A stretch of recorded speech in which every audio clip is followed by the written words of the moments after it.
Scott, What's up, Eric? I got an idea. Tell me about it. The Idea Tank Podcast. $1 million ideas coming at you now. Welcome, everybody, to a bonus episode of the Idea Tank. Welcome. We've drained the tank and we're just hanging out on the bottom. We want to lay the foundation with a concept so that we can better communicate our ideas and you can better understand where we're coming from and maybe where you can get one of your next ideas. So I get a question for you, Eric. Go for it. Is this, you said we drained the tank. Does this mean we're out of ideas? No. It's down for a little bit so we can do some foundational repairs. Ooh, I like it. I like it. I don't know what do we need. It wasn't leaking. I don't want to say it was leaking. What if we want to fill it with mercury? and then dive in? I think we'll probably have cancer. Yeah. Superpowers? Yes. If we're living in any comic book world, yeah. Mercury Man. His ability to... Isn't that like was his name Quicksilver? Quicksilver. The guy that could morph into any shape. He rode a surfboard. Silver Surfer. Silver Surfer. Did you watch the cartoon? No. We watched the terrible movie? With yes. The awesome trailer. I like the X-Men movies. So that was Fantastic Four. Oh. I don't see, folks, I'm not up to my comic book snuff. Yeah. Your nerd card has been revoked, and you seem quite content with saying, okay, that's fine. I don't need that. I'm not arguing. Yeah. That's how you know. No. So that was the movie. It was Fantastic Four. It was their second movie. Their first one was goofy. Campy is the word. We're kind of like, let's get them, guys. Oh, we're a family. Cheesy. We're arguing. Fists on the hips. Boop, boop, boop. Kind of that. And then the second one came out, and the preview was dark. And it showed this cloud was going to eat the planet. And the Silver Surfer is like neutralizing powers. He looks really cool. And then in the movie, that's the same movie where they had the dance scene where the stretchy arm guy would he rolled up a couple of girls close to him in his stretchy arms. That's weird. And then spun him away. And oh no, his girlfriend saw it and maybe there's relationship problems. Oh no. Who cares about that? So moral of this story is don't see what movie? The second Fantastic Four movie. Got it. So we're doing foundational work repairs today? Yeah, that came from Mercury. No mercury in the tank. No mercury in the tank. So what are we talking about today? We're talking about the project triangle? No, we're not talking about the project. What's the actual definition? What is the triangle that we're talking about? I'm talking about the value triangle. The value triangle. And we've talked about this in a few of our previous episodes. I don't remember which ones exactly, but I think we referred to it as either like the project management triangle or the product triangle or the product triangle. And now what we're calling it from today on is the value triangle. The value triangle. And the reason is...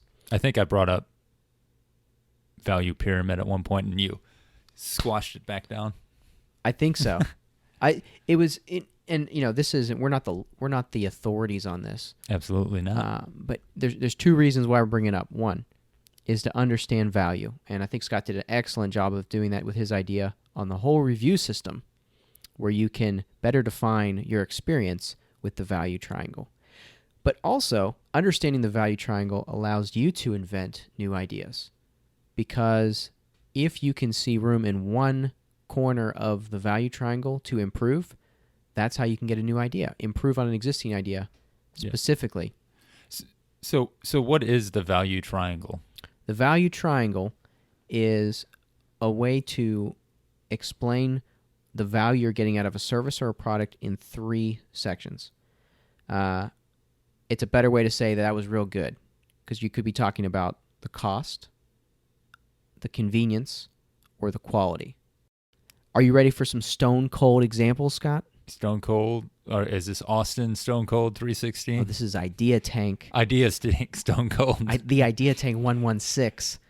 Okay, I like that better. Yeah, it's time to talk about some examples. All right, let's talk. Let's talk about beef. If I gave you a hamburger and you said it was good, what do you mean? Well, let's talk about McDonald's. Does McDonald's provide value? Yes. But I had a McDonald's burger, and it wasn't very tasty. So it didn't provide value. Oh, did it? I think we have conflicting messages. We do, or do we? So with the value triangle, you're split it up into cost, convenience, and quality. The cost was low. Double cheeseburger for $1. Maybe it's $1.10 now. I don't know. I think they've been jacking up their prices. The dollar menu, pretty much anywhere, I think is not $1 anymore. Or what they've done is they said buy like 2 or 3 of these things and you'll get it for $2.50 or whatever. Right. Yeah. Buy 3 for $2.50. So when you seize that deal, Scott, how fast do you get your food? You get it really fast. It's a convenience. Very convenient. Where can we get one? McDonald's? Yeah. Whataburger? Oh no, McDonald's. Burger Like King? how quickly can we get to a McDonald's? Oh, how fast can we? There's one probably just down the road. And you grew up in South Dakota. Yes. No, this is Scott, Dakota. How fast could I get one there? Even there, right? Even there, yeah. Yeah. Even in Hong Kong, it was not McDonald's. It was wonderful Hardee's. Oh really? You didn't have a McDonald's in your hometown? We had so for background, I grew up in Millbank, South Dakota. Oh. Our slogan in town is "You'll like Millbank." It's like somebody's pointing a gun to your head. You will like this. Okay. No, it was really honestly a good place to grow up. Small town, 2,500, maybe 3,000 people. Wow. Biggest fast foods was Hardee's, Taco John's, not Taco Bell, Taco John's, which I like Taco John's much better. And then we had a Subway. Subways are everywhere. Yeah, they really are. Third point of the value triangle. Yep. Quality. Mm-hmm. So we got a big thumbs down for the quality, but because it was convenient, we got it fast, it's everywhere, and because the cost isn't that much, we left with value from McDonald's. Now, let's say you saw McDonald's hamburger, you go there, people said this is great, and you said, yeah, this place is everywhere, but I'd pay more than $1 for more quality.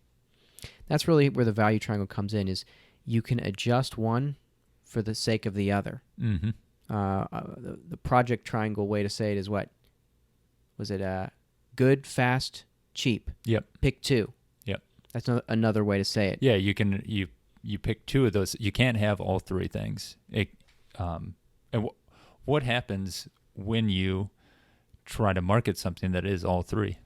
When you try to market something that's both a really high quality, or I guess all 3 of these it's really high quality, you can get it really fast, and you have all the service in the world. You have the concierge services, and I'll tell you exactly with a beef example. Okay. I was invited to Five Guys.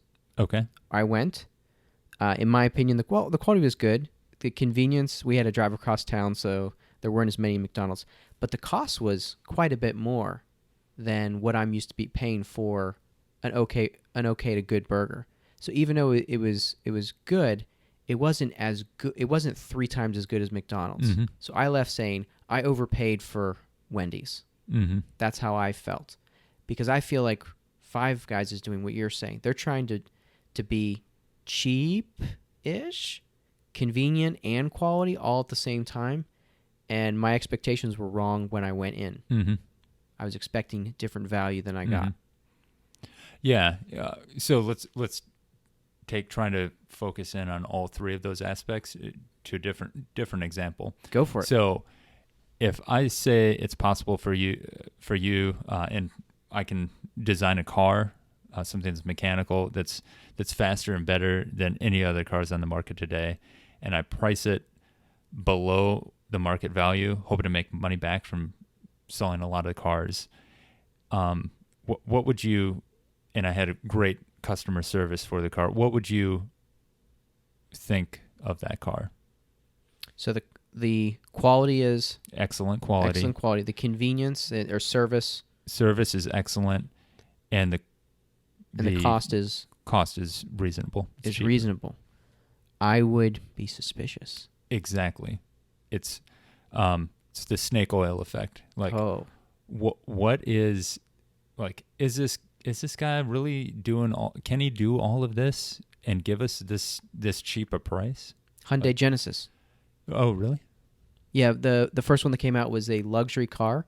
Okay. And a lot of the insiders were, they drive it and say, that's pretty good. And it's like half the cost of a high-end Lexus or Mercedes. A lot of people didn't want it, though, because they were suspicious of some sort of snake oil. Maybe this engine's going to poop out on me in a month or something. Yeah. Or 5 years, probably.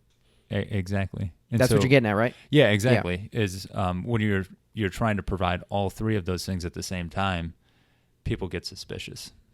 So be better to focus on two things. And that goes back to your point. That was kind of a side tangent. But yeah, it's like you were saying, it's price. What was it? Cheap, fast, and good? Cheap, fast, and good. Pick two. I went with the alliteration route. Cost, convenience, and quality. Quality with a C. With a C, yes. So yeah, what the value triangle reminds me of is the first time I ever heard this was in college, and it wasn't in reference to the cheap, fast, and good. It was in reference to being an engineer in college. You can either pick your grades, friends, or sleep. You pick two of those. You can't have all three. Which two did you choose? I don't know. I'm still in post-traumatic stress. I pick sleep all the time throughout college. Did you do all-nighters? No. Never. Yeah. I take that back. I did when I was going through my first year of engineering. I picked grades and sleep. Grades and sleep. Yeah. And when I could, if it was friends, but then again, I was back into the snake oil effect. It's like, what? You're doing all... You're not a real friend. Get out of here. Yeah. You shouldn't be here. You're that guy who says, yes, I'll be there, but then you go back to your grades and yeah, it's like, it just doesn't work. Guys, I gotta go study. Man. So, all right, where were we? A rule of thumb is that you cannot maximize value in all three of these. Okay. So pick two, and you'll have a better product. So yeah, what would be the example then? If you have a high quality product and you can make it very, very convenient, like Five Guys, maybe they should take the Chipotle route. When you go to Chipotle, you're expecting to spend about $10 a person. Once you get in that mindset, you're expecting a certain quality, and you're going to judge, is this super convenient? Because if so, I got my cost. My cost wasn't so great, but that was high quality. It was highly convenient, unless you get E. coli. Then, but they survived that, didn't they? Yeah. Their stock is doing pretty good. Half decent. I think they're back up. I actually looked today. It was like 480 something. 480 per share. What's the reference? Did it dip down? Their stock. Yeah, their stock dipped down back when they were having the E. coli outbreaks. Yeah. And they survived it. And I hope they thrive. I would not say that they're fully 100% back, but they're in line to get back. Okay.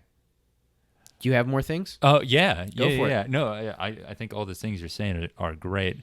And especially limiting the variables is a really good idea when you're considering like an idea or a business or product you want to pursue, because it allows you to focus your time in those specific areas to be better at two of those areas. And additionally, it really helps you focus your marketing. Boom. Yeah. It helps you focus your what people in business call the value proposition. So, for example, the marketing I'm doing in my real estate business is geared towards the baby boomer generation, who generally values their time more than their money. So what do you focus on in your marketing? Their time. That's why on my postcards I have going out, I've got big, I think they're orange letters that say, your time is valuable. Yeah. And then I have a short explanation under that, thanks to your help and your comments and your feedback on it, that says, what does it say? Avoid the fees, commissions, and the wasted time of fixing a home for sale. And I didn't even remember, because conceptually, my feedback to you was it just in these categories? It was, hey, Scott, just focus in on your value proposition. Exactly. And from there, it's kind of an 80-20 thing, right? I mean, if you're focusing in on that, your message doesn't have to be the greatest thing since Zig Ziglar. Yeah, as long as you're focused in on what your value is, you're what are people, reach the right people. Yeah, what are people getting out of this? Not what can I do for these people, but what are they getting out of it? Mm-hmm. That's why McDonald's, I'm always confused by some of their campaigns that have where they're showing this high quality experience, like their burgers that are big and fancy looking, like Burger King commercials. Or what kind of commercials are you thinking? I'm thinking when they had some of those old Select sandwiches, where it was like a fluffy looking wheat bun and like a hearty looking piece of meat. It was actually a very good sandwich. I used to go to McDonald's for that. Oh, this was at McDonald's. At McDonald's, but really? I was always confused, and they're not around anymore. The product didn't last. Wonder why they didn't follow the product or the value triangle. Yeah, it's a very inefficient way to spend oil. marketing dollars. If you're McDonald's and you're trying to sell quality, even if you have quality. Mm-hmm. I bet there's a Coca-Cola brand that is a high quality item in terms of health, right?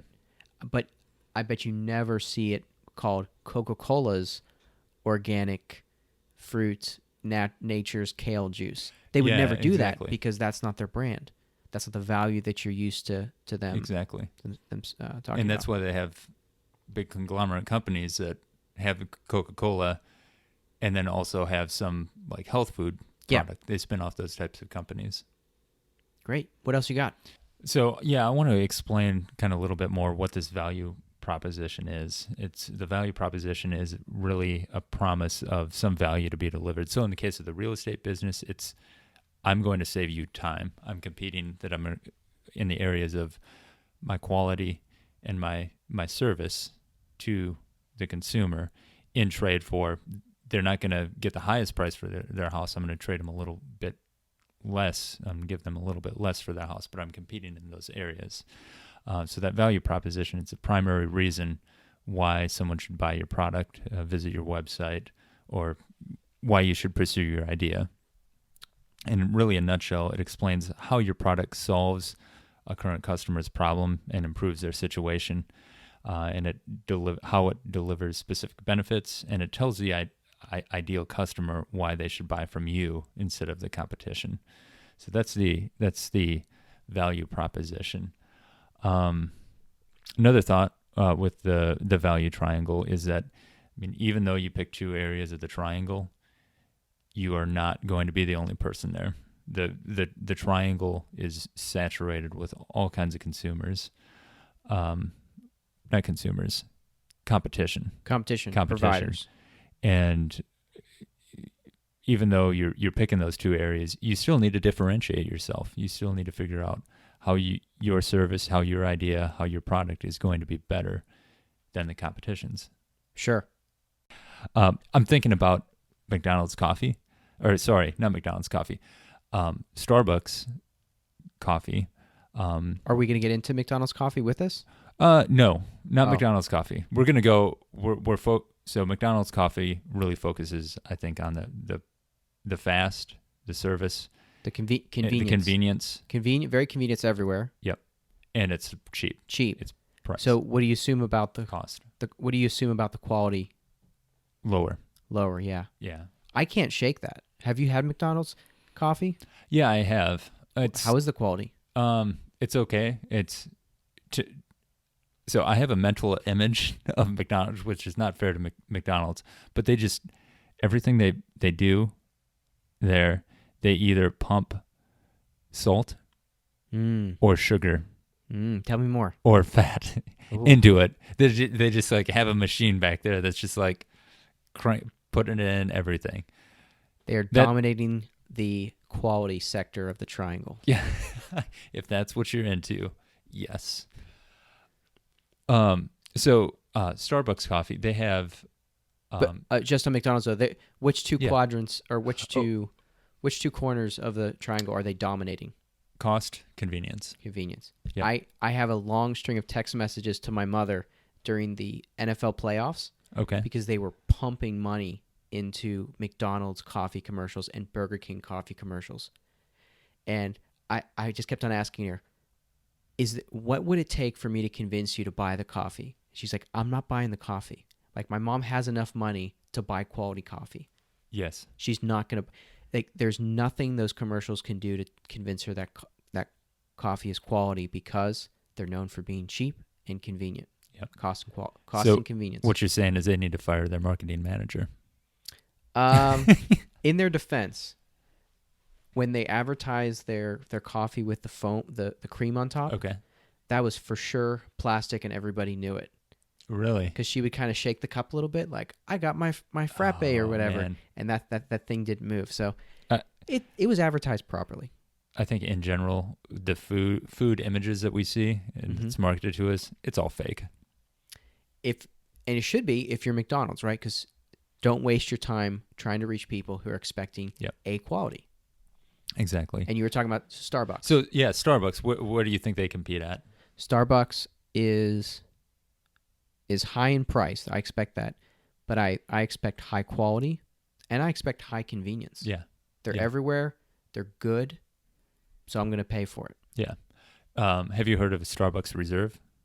No. Yeah. So they're going into a new and this idea is really to describe and illustrate the point of how the value triangle is segmented, and that even within quality and convenience, you still have segments in these industries or in these two areas. Mm-hmm. So the Starbucks Reserve, it's meant to compete with like your smaller local stores, like I think it was Lionheart Coffee. Lionheart Coffee, Beaverton or Tigard, Portland, Oregon. It's called Tiger. That's the subsector. Oh, okay. Yeah, I But went in too Beaverton. specific on my shout out. Ah, okay. Beaverton, Portland, Oregon. Let's set Lionheart Coffee, Portland, Oregon. Okay. If you got the Google, you can get there. Okay. So they're meant to compete with some of the local coffee shops because you go there to have an experience, right? It's part of the quality. It's part of the quality and part of the service too, because it's not necessarily fast, but you get a lot of more one-on-one interaction with the person. You get to sit down in front of a bar and watch them make the coffee. And they knew my name, and they knew my drink, and they made it a high-quality experience. Exactly. So these Starbucks Reserve stores, I think they have like 100 coming out through the U.S. I know there's one in Seattle, Washington, which is really, it's just down the street from the original Starbucks, and I would recommend anybody, don't go to the original Starbucks. I think it's overrated. Long line. Yeah. And I was surprised by their original logo. I didn't know it was a mermaid. I wouldn't share it with kids. Yeah. And so anyway, there's she needs a shirt. Yes, she does. Just down the road, there is a Starbucks Reserve that I ended up at while I was there, and that's how I found out about these Starbucks Reserve. And it's a great, it's a rotisserie. It's a place where they roast the beans. Let's go with rotisserie. Rotisserie, not the chicken, which is that's really good. So what I'm hearing from you is the quality got subdivided into taste quality and also service quality. Exactly. And Reserve has a higher service quality. Service, and I would say that some of their drinks are better because they don't make them. They make them with some of the same beans, but they don't make it the same way as they typically do in your regular Starbucks store. Oh, they do have a higher level of bean quality. They do? Not that. I'm not saying that specific okay. store, but you can buy Starbucks beans, and then you can buy Starbucks maybe they're select beans. Okay. They're normally from a specific location. Okay. Cool. But where I was going with that store is meant to compete with like your Lionheart Coffee, or like in Houston here we have Blacksmith Coffee, which is I think is one of the best coffee shops in Houston. I will not fight to the death over that statement. Have you been there? I have. Did you like it? I thought if I've been there, I thought it was in. Well, let's use the value triangle here. The coffee, the quality, the taste was good. The service was not good for me. The price was average, and the convenience was like a 0 because we're by NASA here, and that's going all the way into town. So for me to ever go back there, it had to overcome the convenience factor with either its quality or its price. Price is pretty standard, and so the quality didn't meet that next level. I know we weren't supposed to go into any ideas here, but I'm going to go into a really quick idea. Go on. Somebody needs to open a coffee shop in the Clear Lake area of Texas. Texas. There's Someone's no coffee shop around here. So somebody's got to do that. Just please put us out of our misery and open one. Somebody. So have you been to? We might cut this out, but have you been to the one in Pasadena? No. It's in a house, it's right? in a house. Yeah. No, we're keeping this in because here's why. I'm not sure that coffee's great, but why am I talking about it? Because it's there.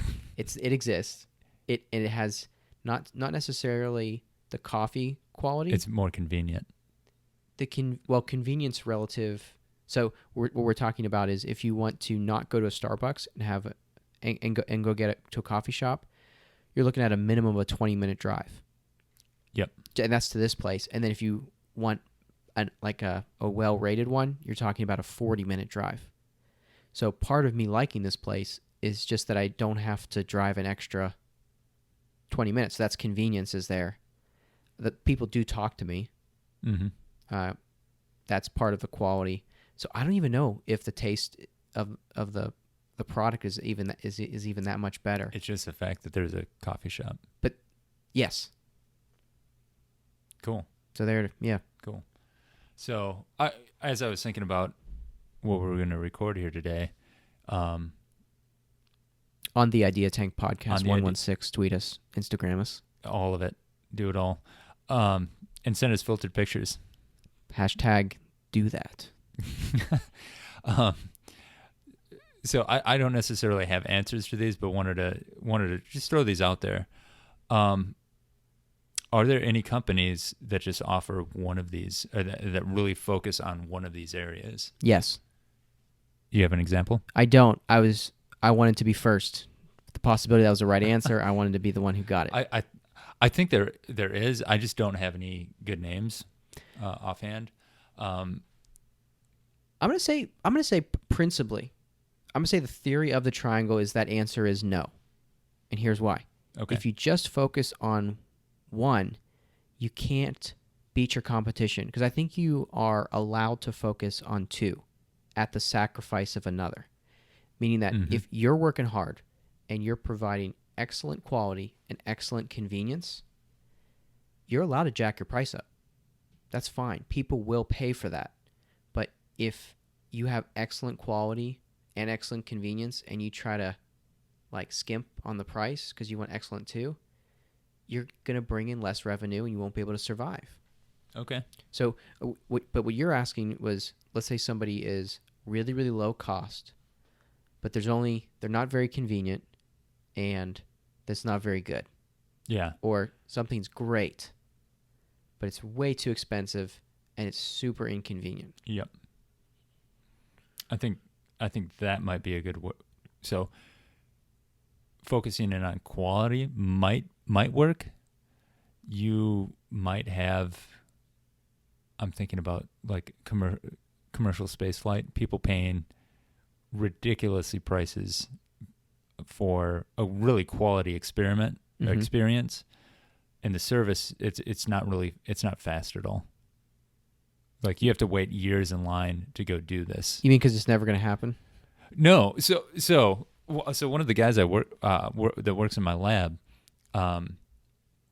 he it works with and has worked with a company called Paragon, which does life support systems. And Paragon, the founders of Paragon, started this company called Worldview. I think it's Worldview International, but it's Space travel? almost Space tourism? Almost. It's. I think their idea is much more sustainable, much more profitable, and than your Elon Musk building a rocket to go into space and to take people. And it's a lot more safer, this worldview idea. So basically, you just have this gondola. It's a pressurized volume, but it goes up on a balloon. Oh. It goes all the way up to the stratosphere, and then it basically, it's on a parachute, so parafoil or something like that. It parafoils down until it lands on Earth. So you actually go up into the stratosphere.